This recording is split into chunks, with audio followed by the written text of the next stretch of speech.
পাশেই দেখতে পাচ্ছেন পদ্মা নদী। আমরা এখন পদ্মা নদীর একদম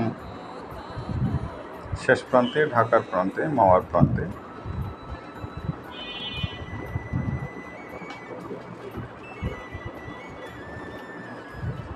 এই যে নিচ দিয়ে দেখতে পাচ্ছেন মাঝখানে যেটা ঢুকেছে সেতুর মধ্যে, এটা হচ্ছে রেলওয়ের পথ। এখান দিয়ে রেল যাতায়াত করে থাকেন। সুন্দর একটি ভিউ, অসাধারণ। বাংলাদেশের সর্ববৃহৎ প্রকল্পের এটা, যেটা বৃহত্তর দক্ষিণাঞ্চলের 21টি জেলাকে সংযুক্ত করেছে ঢাকার সাথে সরাসরি।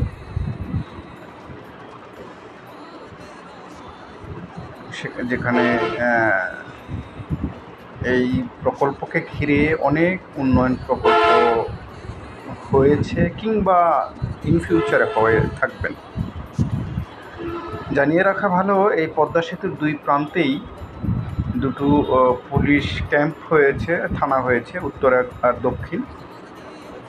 এবং দক্ষিণ যে পাশে, শরীয়তপুরের পাশে একটি শেখ রাসেলের নামে একটি সেনা নিবাস হয়েছে। এই আপনারা এখন আমরা অলরেডি এক্সপ্রেসওয়েতে গাড়ি যাচ্ছে, অসাধারণ, যেটা আসলে বলার অবকাশ রাখে না। যারা দেখেছেন এই রাস্তাগুলা, এক্সপ্রেসওয়েগুলা, তারা আসলেই বলতে পারবেন যে পূর্বে যারা যাতায়াত করেছেন বর্তমানের সাথে তারা তুলনা করলেই বুঝতে পারবেন যে আসলে বর্তমানের অবস্থা, রাস্তাঘাটের এক্সপ্রেসওয়ের অবস্থানটা কী। এটা সবাই আসলে অনুধাবন করতে পারছেন আশা করি। যেটা দক্ষিণাঞ্চলের মানুষের অত্যন্ত বড় একটি আশার একটা প্রদীপ বলবো।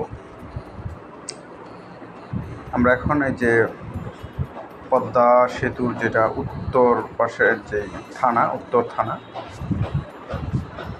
সেখানে অবস্থান করছি।